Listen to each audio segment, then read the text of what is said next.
베드로전후서가 뭐 베드로가 쓴 편지라는 것은 우리가 다 알고 있고, 기록된 시기가 보통은 한 AD 61년경 이렇게 얘기를 하는데, 아마 네로 황제의 비박, 1차 박해가 64년부터 시작되기 때문에 베드로전후서의 내용을 보면은 아마 핍박이 시작된 가운데 기록되지 않겠나. 그렇게 본다면은 65년이나 66년경 이렇게 봐도 괜찮겠다, 이렇게 생각을 합니다. 그리고 이제 베드로 후서는 특별히 2장의 말씀이 유다서하고 거의 비슷하다, 이렇게 말씀을 드렸고, 거기서는 이제 아마 베드로가 바벨론 지역, 천주교에서는 이제 그 바벨론은 없어졌고 영적 바벨론이다 해서 영적 바벨론이 로마다, 이렇게 주장을 합니다만은 전혀 근거 없는 얘기입니다. 그리고 베드로가 로마에 갔다는 얘기도 성경에는 찾아보기 힘드는 거예요. 그래서 처음에 제가 말씀드렸습니다만은 쿼바디스 도미네라는 폴란드 소설 때문에 아마 그 소설도 베드로를 로마에 간 걸로 이렇게 미화시키기 위해서 쓴 것이 아니냐, 이렇게 우리가 한번 생각해 볼 수가 있는데, 베드로가 전혀 로마에 간 얘기는 성경에 없습니다. 그래서 베드로전서 5장에서 바벨론에 있는 교회가 했을 때에 바벨론은 이미 없어진 나라지만은 그 바벨론 나라가 생존해 있을 때 지역, 그 지역을 얘기를 한다. 그리고 이제 유다서를 기록한 유다는 가룟 유다는 아니에요.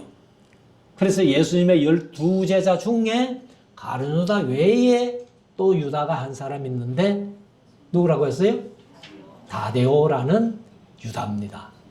그래서 다데오가 아마 베드로하고 같이 동역한 거는 아닌데, 이 마지막에 이제 12제자들이 제비를 뽑아가지고 이렇게 흩어져서 선교하게 됩니다. 그래서 뭐 우리가 흔히 들어온 얘기입니다만은 도마는 인도로 갔다 해가지고, 그래서 심지어 이제 여기 일부 목사님들은 도마가 한국까지 왔다는 거예요. 그래서 영주에서 풍기 가다 보면은 그 바위가 하나 이렇게 작은 산에 하나 있는데, 거기 글씨가 이렇게 좀 쓰여진 게 그게 이제 히브리어라는 거예요. 전혀 히브리어 아닙니다. 그래서 지금 대구 시내에서도 그걸 주장하는 사람들이 몇 사람 있어요. 근데 아무튼 뭐 제자들이 제비 뽑아가지고 이제 흩어져서 선교할 때에 아마 베드로가 갔던 바벨론 지역에 유다도 같이 가서 함께 동역한 건 아니지만은 따로따로 사역을 하지만은, 그러나 이제 상황이 비슷하기 때문에 아마 베드로후서 2장과 유다서는 거의 이렇게 좀 비슷한 점이 많게 그렇게 기록됐다라고 말씀을 드리고, 오늘 이제 베드로후서 3장 말씀은 이 18절까지밖에 없는 조금은 짧은 장입니다만은 우리에게는 이제 아주 귀한 교훈을 주는 그런 말씀이에요. 그래서 1절부터 이 3장을 읽으면서 간단하게 좀 묵상을 할 텐데, 사랑하는 자들아, 내가 이제 둘째 편지, 이게 이제 후서죠. 후서를 너희에게 써놓으니, 이 둘로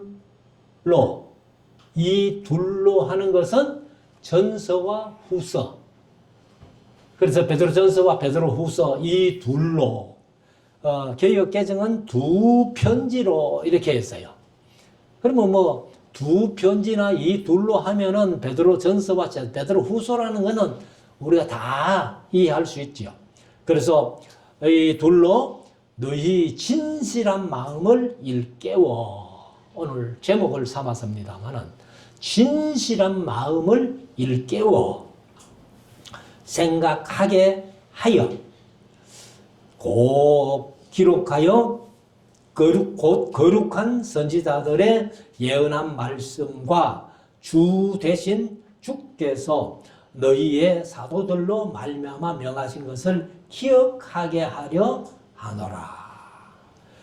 이 말씀은 이제 선지자들로 하는 것은 구약이죠. 그리고 사도들로 하는 것은 신약이죠. 그러면 이 당시에 베드로후서를 쓴 당시에는 아직 신약은 없습니다. 신약은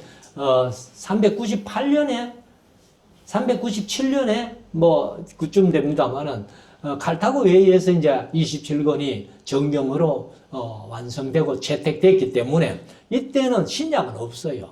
그렇지만은 이제 사도들이 복음을 전하면서 말씀하셨던 그 말씀들, 그리고 구약에서 선지자들이 말씀하셨던 말씀들, 이것이 이제 생각하게 하여 그렇게 기억하게 하려 하노라. 이것이 이제 진실한 마음을 일깨운다는 표현을 베드로가 썼어요. 그래서 진실한 마음을 가진 자들만이 그 구약에서 선지자들이 하신 말씀들, 신약에서 사도들이 하신 말씀들을 묵상하고 기억하게 하려 한다. 여기 이제 기억한다는 말은 다른 말로 기념한다는 뜻도 있습니다. 그래서 생각하다, 기억하다, 혹은 기념하다 이런 뜻을 가지고 있는데 생각하고 기억하고 기념한다는 것은 잊지 않게 하겠다는 거예요. 그래서 우리가 하나님의 말씀을 듣고 배우는 것도 중요하지만은 그 듣고 배운 것을 잊어버리지 않고 항상 마음속에 기억하고 있는 것이 중요하다는 것을 말씀을 하고 있습니다. 3절, 먼저 이것을 알지니. 이 이제 베드로가 후서를 쓸 때 같으면 앞에 말씀드린 대로 네로 황제가 이제 64년부터 1차 박해가 왔단 말이에요.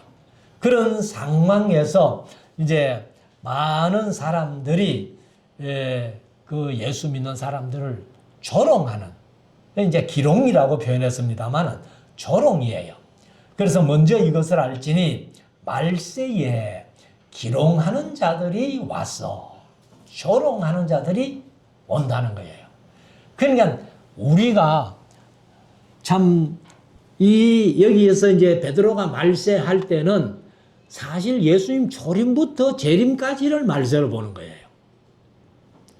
그러나 우리가 지금 현재 사는 이 시대는 말세 중에서도 말세 지말, 한문으로 끝지자를 씁니다만 말세 중에서도 끝부분에 와 있다는 거예요. 그래서 지난 목요일에도 우리 동기들이 모여가지고 이렇게 성경 얘기하고 좀 얘기를 나눴는데 예수님 재림할 때가 다 됐다. 모든 세상 되어가는 징조를 볼 때에 예수님 재림이 멀지 않았다는 거예요. 그러면 이 마지막 때일수록 더욱더 어떤 사람이 생기느냐? 예수 믿는 사람을 조롱하고 기롱하는 그런 자들이 이제 많이 생긴다는 겁니다. 그래서 예수님 초림부터 재림까지는 말세를 보는데 말세에 기롱하는 자들이 와서 자기의 정욕을 조차 행하며, 그러니까 사람들이 전부 자기 주장대로 예수 믿고 신앙생활하는 거예요. 그래서 오늘날도요, 지금 마지막 때가 되니까 제가 뭐 앞에서 자주 그런 말씀을 좀 언급을 했습니다만은 이 미국이나 뭐 신사도 운동을 하는 사람들, 그래서 사도들은 예수님의 12제자 외에 바울이 한 사람 포함해서 성경에서 사도는 13사람밖에 없습니다. 그래서 바론주다는 예수님 팔아먹고 자살에 의해서 제갈 길로 갔고, 베드로의 표현대로 제갈 길로 가버리고, 베드로가 이제 사도들에게 얘기해서 사도 한 사람을 보충하자 이렇게 해서 마띠아를 보충했잖아요. 근데 제가 앞에서도 말씀드렸습니다만 이 사도는 제가 강의하면서 이제 그 사도행전 1장을 얘기를 할 때에 꼭 사도가 12이라야 됩니까? 라고 한번 물어봐요. 그럼 제갈 길로 갔으면은 11명만 하면 되지. 꼭 12이라야 됐냐라고 물어보면 그 대답을 옳게 못해요. 아마 여러분들은 대답할 수 있겠죠. 꼭 12이라야 되죠. 왜? 이유는 요한계시록 21장에 하늘부터 내려오는 새 예루살렘의 기초석이 12인데 그 기초석에 누구의 이름이 써졌다? 12사도의 이름이 써졌다는 거예요. 그러니까 가룟 유다 빼버리고 마띠아를 하나 보충해야 12사도가 되는 거예요.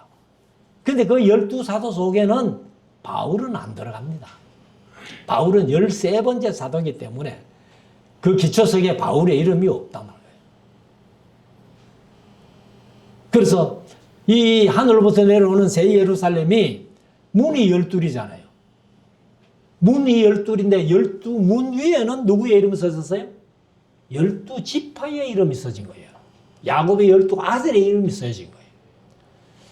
그러니까 이런 사실을 우리가 좀 알고 기억해야 된다는 겁니다. 그래서 이 사람들은 자기 정욕대로 행하며, 그러니까 자기 정욕대로 행하니까 예수 바로 믿는 사람들을 조롱하고 기롱한다는 거예요. 그렇게 예수 믿는다고 뭐 별다른 게 있느냐 하고 조롱한다는 겁니다. 그래서 조롱하여 가로되 주께서 주의 강림하신다는 약속이, 이게 이제 개역 개정은 주께서 강림하신다는 약속이 이렇게 번역을 했어요. 그 주의 강림하신다는, 재림하신다는 약속이 어디 있느냐? 예수님이 성천하시면서 내가 다시 올게라고 약속하셨잖아요. 사도행전 1장에서. 그런데 주께서 강림하신다는 약속이 어디 있느냐 하고 이제 조롱을 하는 겁니다. 그래서 조상들이 잔 후로, 이거는 이제 뭐 구약이겠죠. 조상들이 잔 후로부터 만물이 처음 창조할 때와 같이 그냥 있다 하니. 그러니까 세상을 이렇게 사니까 뭐 창세기 1장에서 창조됐던 그 세상이나 지금 세상이나 똑같다. 이런 식으로 얘기를 하는 거예요. 과연 똑같을까요? 전혀 다른 겁니다. 그래서 그냥 있다 하니, 이는 5절 그 이유는 하늘이 옛적부터 있는 것과 땅이 물에서 나와 물로 성립한 것도 하나님의 말씀으로 된 것을 저희가 불어 잊으려 함이로다. 그러면 하나님이 세상을 창조하시고 창세기 6장에서 홍수로 심판하셨잖아요. 그런데 그 홍수로 심판하신 땅이 창세기 1장, 2장에 있는 땅하고는 전혀 다른 땅이에요. 지각이 얼마나 변동이 됐는지. 그런데 똑같다는 얘기입니다. 그래서 세상이 물로 심판하셨고 그 심판날까지 이제 앞으로 마지막 심판은 점점 다가오고 있잖아요. 그런데 만물이 다 처음부터 있던 게 그대로 있다 하면서 하나님의 말씀을 믿지를 않는 겁니다. 그래서 6절에 보면은 이로 말미암아 그때 세상은 물의 넘침으로 멸망하였으되, 이제 창세기 6장 얘기죠. 근데 7절에 이제 하늘과 땅은 그 동일한 말씀으로 불사르기 위하여 간수하신 바 되어 경건치 아니한 사람들의 심판과 멸망의 날까지 보존하여 두신 것이라. 그러니까 창세기 6장에서 이제 물로 다 심판하시고 그 뒤에 세상을 하나님이 그대로 보존하시는 이유가 뭐냐면은 마지막에는 불로 심판하신다는 거예요. 그래서 이제 불사르기 위하여 간수하신 바 되어 경건치 아니한 사람들의 심판과 멸망의 날까지 보존하여 두신 거예요. 그러니까 이 마지막 심판이 제가 늘 말씀드립니다만은 요한계시록 20장에 백보자 심판 아니에요. 이 심판 날까지 이 땅은 그냥 보존해 둡니다. 그러나 이 땅이 또 새롭게 창조가 하면 돼요. 언제? 이사야서 65장 17절에 내가 새하늘과 새 땅을 창조하리니, 그 새하늘과 새 땅은 한 1000년 동안 이렇게 유지가 되는 겁니다. 근데 그 이사야서 65장 17절에 새하늘과 새 땅을 창조한다 하니까 이것이 천국이다, 그렇게 얘기하는 사람들이 많아요. 66장에도 새하늘과 새 땅이 나오고 계시록 21장 22장에도 새하늘과 새 땅이 나오니까 그 새하늘과 새 땅 단어가 똑같다고 해가지고 이게 뭐 천국이다 이렇게 얘기를 하는데 뒤에는 읽어보지도 안 하고, 그래서 65장 17절이 천국이 아니라는 것이 증명되는 구절이 어디예요? 바로 뒤에 가면은 20절에 거기는 100세 되어 죽는 자가 어린아이겠고 100세 못 되어 죽는 자는 저주를 받았다 그래요. 여러분들 죽음이 있는 천국 가고 싶어요? 천국에는 더 이상 죽음이 없습니다. 그래서 그 새하늘과 새 땅은 천년 왕국 시대. 사실은 이제 요한계시록 16장에서 7 대접을 쏟을 때에 이 세상이 완전히 망가져요. 그런데 그 7 대접을 쏟는 속에 죽지 않고 또 살아남은 사람들이 있어요. 그냥 두면 그 사람들이 못 살아요. 그래서 하나님이 땅을 새롭게 해줍니다. 새롭게. 그래서 제가 뭐 자주 말씀드렸습니다만은, 우리가 이제 복음성 중에 사막에 샘이 넘쳐 흐르리라 하고 이제 사자들이 어린 양과 함께 뛰놀고 어린아이가 독사굴에 손을 놓고 어떻고 저떻고 하는, 그게 천국이 아니고 그게 천년왕국 시대예요. 천년왕국 시대.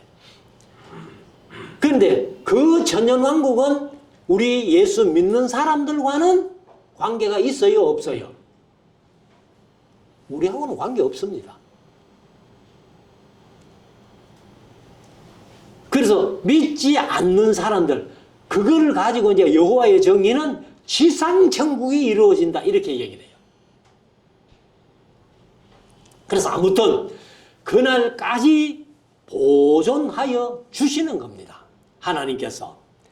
그래서 온 세상을 불로 심판하는 그날까지 보존할 따름이지 괜찮은 세상은 아니라는 겁니다.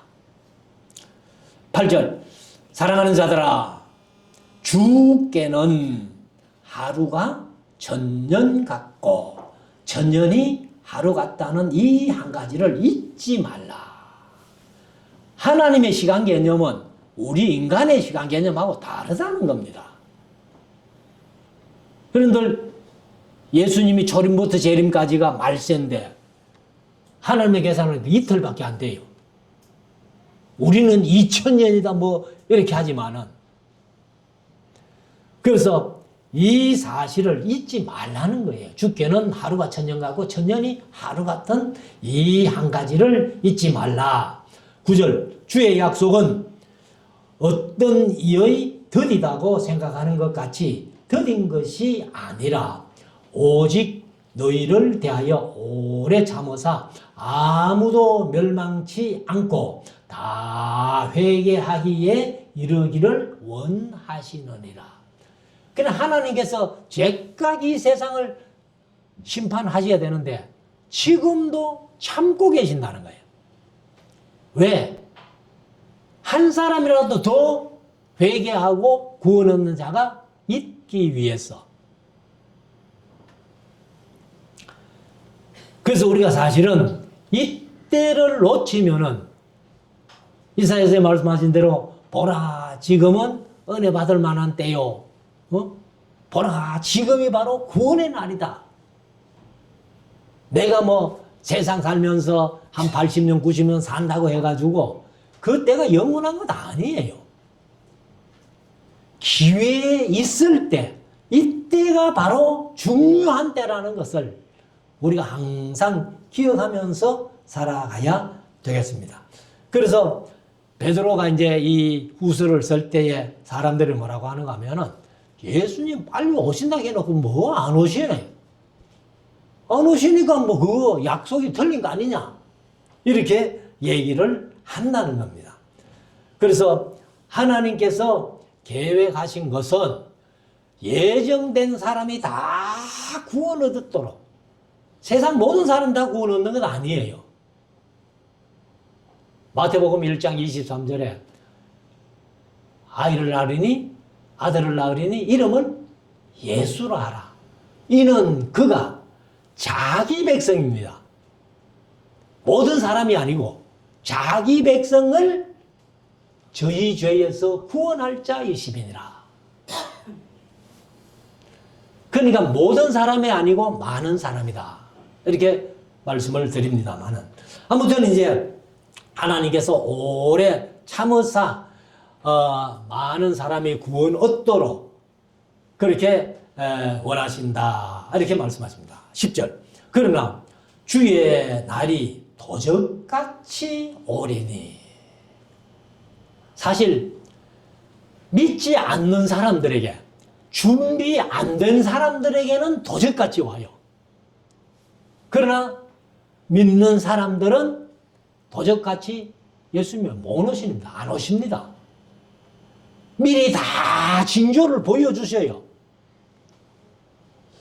우리가 요한계시록을 하면은 이 예수님이 재림하시기 전에 일어날 징조들을 다 보여주시기 때문에 절대로 우리 믿는 자들에게는 도적같이 안 오신다.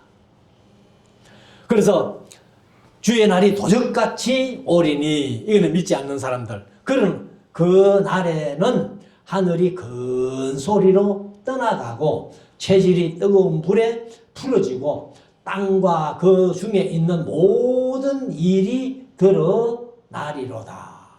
이 모든 것이 이렇게 풀어지리니.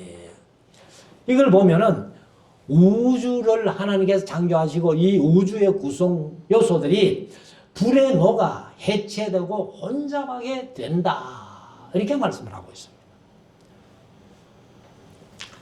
그래서 이것은 참 어려운 문제인데, 아무튼 성경이 이제 이렇게 말씀하니까 불에 녹아 해체되고 혼잡하게 될 것을 말씀을 하고 있습니다. 그래서 이제 성경에 보면은 히브리서 11장 3절에 보면은 이런 말씀 있죠.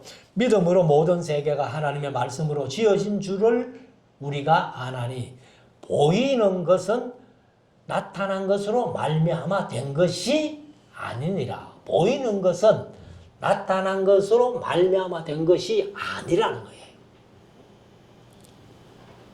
그래서 에너지는 사실 안 보이잖아요. 그런데 그 에너지가 물질처럼 만들어진 것이 창조라고 얘기를 합니다. 그래서 하나님은 무에서 유를 창조하신 거예요. 이런 것들을 이제 다 마지막 때는 다시 풀어지고 불에 녹아버리고 혼잡되는 그런 일이 있다는 겁니다. 그래서 우리가 이 세상에 존재하는 모든 것들이 풀어지는데 그 풀어질 것에 너무 관심과 돈과 정성과 인생을 거기에 쏟지 말라는 것을 베드로가 얘기를 하는 겁니다. 우리가 사실 이 세상 살아가면서 일용할 양식을 주심에 감사하면서 그냥 살면 돼요. 근데 막 깨끗이 돈 모으고 명예 얻고 막 이렇게 해봐야 그거는 마지막 날에 다 불에 녹아버리고 풀어진다는 것을 말씀을 하고 있습니다. 그래서 이 모든 것이 이렇게 풀어지리니 너희가 어떠한 사람이 되어야 마땅하뇨. 어떠한 사람이 되어야 마땅해요?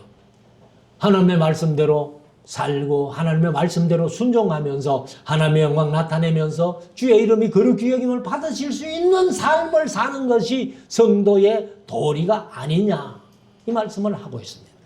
그래서 어떤 사람이 되어야 마땅하뇨. 거룩한 행실과 경건으로 하나님의 날이 임하기를 바라보고. 하나님의 날이 무슨 날? 예수님 재림하시는 날. 그 날을 바라보고 간절히 사모하라. 사실 요즘은 교회들이 재림 얘기를 별로 안 하잖아요. 제가 어릴 때는 부흥사들이 이렇게 부흥회하러 오면은 첫날은 무조건 회개해라 하고, 그다음에 이제 마지막 날은 꼭 주의 재림이 가까웠다, 준비하라, 예비하라, 깨어 있어라, 이것을 강조했습니다. 그래서 재림에 대한 노래들도 많았어요. 물론 찬송가에도 재림에 대한 찬송가가 있지만은 뭐 주님 아이고 이 제목도 다 잊어버렸대. 이제 주님 고대가라든가 뭐 이런 것들 보면은 항상 하늘을 쳐다보면서 주님 언제 오십니까 하고 고대했다는 그런 표현들을 하고 있는데, 요즘 교회들은 별로 주의 재림을 얘기를 안 하잖아요. 그래서 어떤 목사님이 얘기를 하더라고. 왜 교회들이 주의 재림을 얘기를 안 하느냐?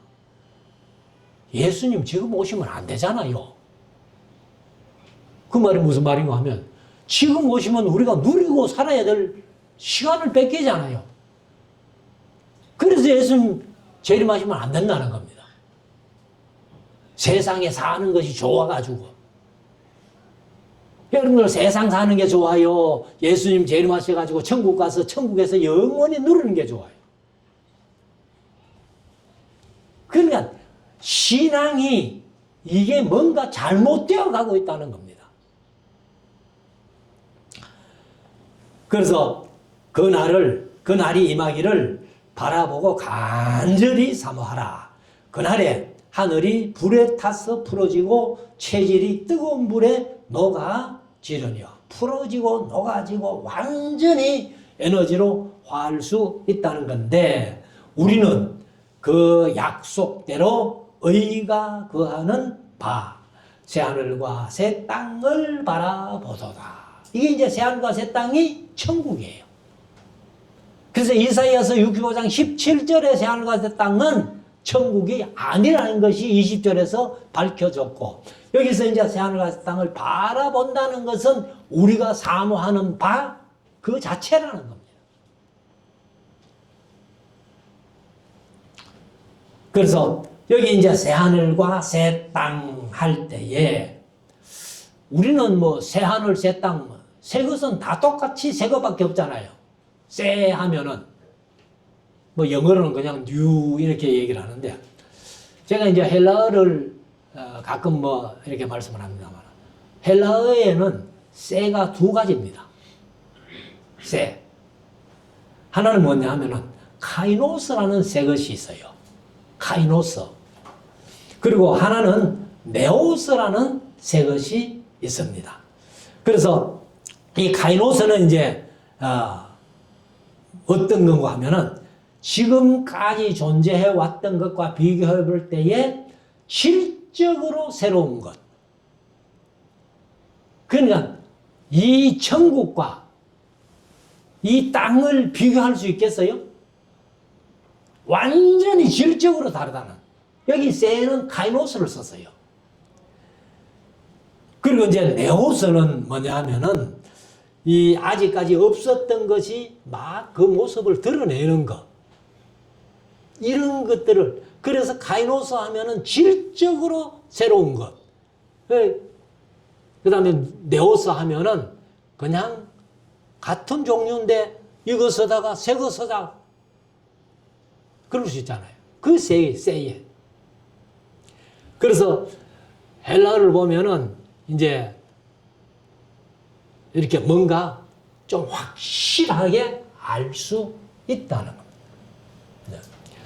그래서 카이노스, 네오스 이렇게 세 것이 있는데 여기 새하늘과 새 땅은 카이노스를 썼다. 질적으로 다른 천국. 14절 그러므로 사랑하는 자들아 너희가 이것을 바라보나니 이것이 뭐예요? 새하늘과 새 땅을 바라보나니 주 앞에서 점도 없고 흠도 없이 평강 가운데 나타나기를 힘써라. 예수님 재림하실 때에 예수님 앞에 설 때에 점도 없고 흠도 없는 그러한 온전한 사람으로 하나님께 서기를 힘써라는 겁니다.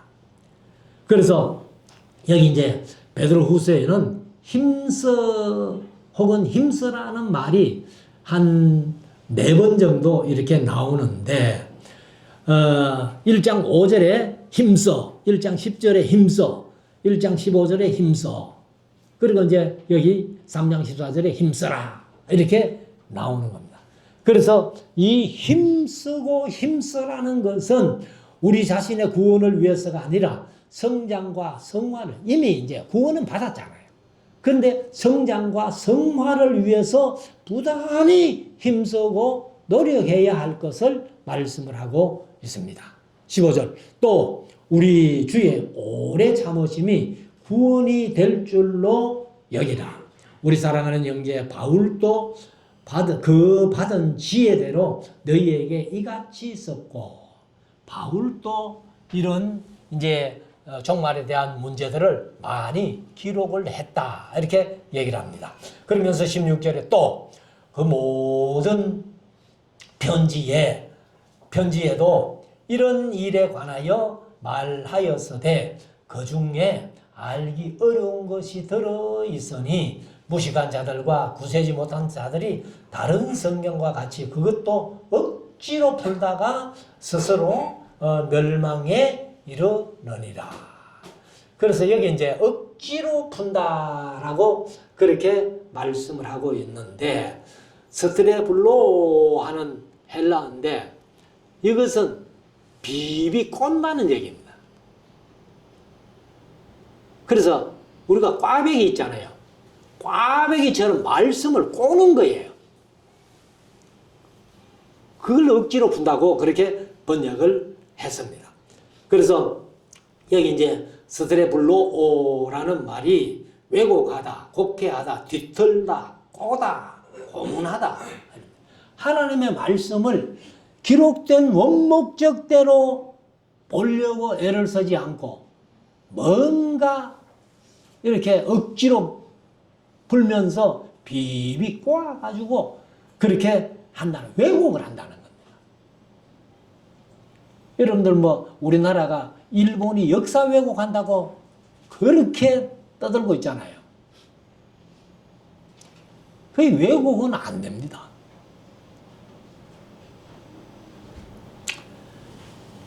그래서 우리가 이 말씀은 바울이 쓴 얘기를 베드로가 봐도 좀 어렵더라는 겁니다. 그런데 이제 바울과 베드로를 비교해 보면은 수준 차이가 나잖아요. 바울은 그 당시에 가말리엘 문화, 수확한 사람이고 베드로는 갈릴리 촌 사람이잖아요. 그러니까 베드로가 이 베드로 전후서를 쓸 때쯤 되면은 베드로가 얼마나 노력했는가 하는 것을 성경학자들이 얘기를 하고 있습니다. 베드로 전후서를 보면은 이 문장도 보통 문장이 아니라는 겁니다. 그래서 아마 베드로가 바울을 의식했는지 모르겠죠. 갈라디아서 2장에 보면은 바울이 베드로를 외식하는 걸 보고 내가 베드로를 책망했다 이런 얘기 하잖아요.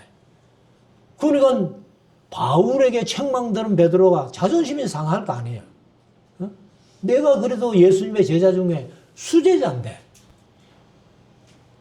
그래서 아마 끊임없이 공부를 한 것 같습니다.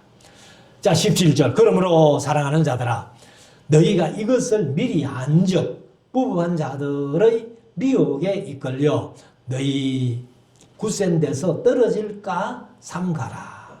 무법한 자들. 무법이 뭐예요? 법이 없는 자들이에요. 그래서 법이 없는 이단들, 그 당시에 제일 큰 이단이 영지주의 이단들인데, 이들은 자기들이 법주의에 있다고 생각을 하는 영지주의가. 그래서 이제 베드로는 이 무법한 사람들을 거기에 떨어질까 너희가 조심해라, 삼가라. 그래서 마지막 18절, 오직 우리 주 예수, 우리 주 곧 구주 예수 그리스도의 은혜와 그 저를 아는 지식에서 자라가라. 사실 이게 이제 우리에게 가장 중요한 얘기예요. 우리가 그냥 예수 믿고 나면은 아이고 뭐 예수 믿고 구원받으면 됐지. 그게 아니에요. 계속해서 자라가라는 겁니다. 그래서 앞에 말씀드린 대로 베드로가 왜 그렇게 공부를 많이 했느냐. 바울과 비교해 볼 때 자신이 너무 초라했던 거예요. 그래서 그 자기가 그렇게 열심히 하면서 이제 베드로 전후서를 읽는 사람들을 교훈하는데 너희들이 그 지식이 점점 자라가야 돼. 신앙의 지식도 자라가야지. 그냥 그대로 있으면은 몰라요. 구원을 얻어도 부끄러운 구원을 얻는다. 이렇게 표현을 하더라고. 하나님 앞에 상급받고 하나님 앞에 칭찬 듣는 그런 구원이 아니라 부끄러운 구원. 그냥 겨우 지옥 안 갈 만한 그렇게는 안 된다는 겁니다. 그래서 저를 아는 지식. 저가 누구요? 예수님을 아는 지식. 하나님을 아는 지식. 그것은 성경에서 밖에 말씀을 하고 있지 않습니다. 성경을 떠나서는 하나님을 모르고 예수님을 몰라요. 그래서 우리 모두가 하나님을 알고 예수님을 아는 지식에서 자라가는, 어느 정도 자라야 되느냐? 성숙하기까지. 그래서 빌립보서 2장에 있는 말씀대로 예수님을 닮아갈 수 있는. 그래서 바울이 고린도전서 11장 1절에 내가 그리스도를 본받는 자 된 것 같이 너희는 나를 본받는 자 되라. 그래서 저를 아는 지식에서 자라가야 된다는 겁니다. 이것은 이제 왜 자라가야 되는가 하면은 베드로전서 3장 15절에서 우리가 묵상을 했던 말인데, 15절에 보면은 너희 마음에 그리스도를 주로 삼아 거룩하게 하고 너희 속에 있는 소망에 관한 이유를 묻는 자에게는, 소망에 관한 이유를 묻는 자들에게는 대답할 것을 항상 예비하라. 예비하되 온유와 두려움으로 해라. 그는 어떤 사람이 무슨 질문을 해도 우리가 대답할 수 있도록 지식이 자라가야 된다. 성경 지식이 자라가야 된다. 그래서 하반절에 보면은 오직 우리 주 곧 구주 예수 그리스도의 은혜와 저를 아는 지식에서 자라가라. 영광이 이제와 영원한 날까지 저에게 있을지어다. 역시 저는 누구요? 하나님께 있다. 예수님께 있다는 거예요.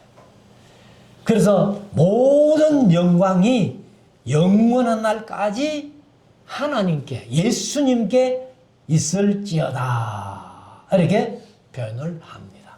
그래서 오늘 이 베드로후서 3장 말씀을 통해 가지고 중요한 것 중에 하나가 저를 아는 지식에서 우리 성도들이 점점 자라가서 어디까지 자라느냐? 1장 4절에 있는 말씀대로 신의 성품에 참여하기까지 자라가는 우리 모두가 될 수 있기를 주의 이름으로 축원합니다. 기도드리겠습니다. 주님 감사합니다. 이 시간 저희들이 하나님의 귀한 말씀 베드로후서 3장 말씀을 우리가 묵상을 했습니다. 이 마지막 때에는 기롱하는 자들이 많이 와서 우리의 신앙을 이렇게 유혹하고 미혹에 빠지도록 한다고 말씀을 하셨습니다. 그리고 또 너희는 예수 그리스도 하나님을 아는 지식에서 자라가라고 말씀하셨습니다. 하나님 아버지, 우리가 이 세상 살아가는 삶 속에서 언제나 항상 하나님의 말씀을 통해서 우리 성경 지식, 하나님을 아는 지식, 예수님을 아는 지식이 점점 자라 하나님 본받고 예수님 본받고 사도들과 선지자들을 본받아 신앙생활 잘하는 우리 모두가 되게 하여 주시옵소서. 감사하고 예수님 거룩하신 이름으로 기도드리옵나이다. 아멘. 기립하셔서 5장 찬송입니다.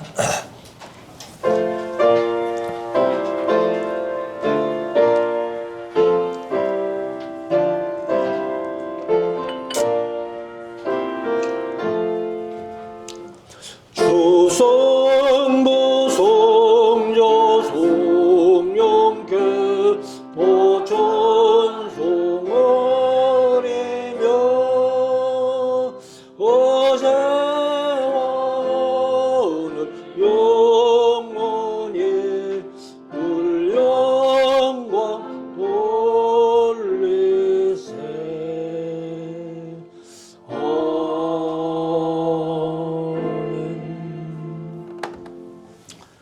지금도 우리 구주 예수 그리스도의 무한하신 은혜와 우리 하나님 아버지의 크고 놀라우신 사랑하심과 성령님의 감동, 감화, 의뢰 역사 충만 교통하시는 은사가 마지막 때에 기롱하는 자들이 와서 우리를 아무리 유혹해도 미혹되지 않고 예수님을 아는 지식, 하나님을 아는 지식에서 자라가기 소원하는 우리 모든 성도들 머리 위에 가정 위에 하시는 일들 위에 이 나라의 이 민족 위에 우리 말씀 사랑 교회의 앞날에 지금부터 영원토록 항상 함께 있을지어다. 아멘.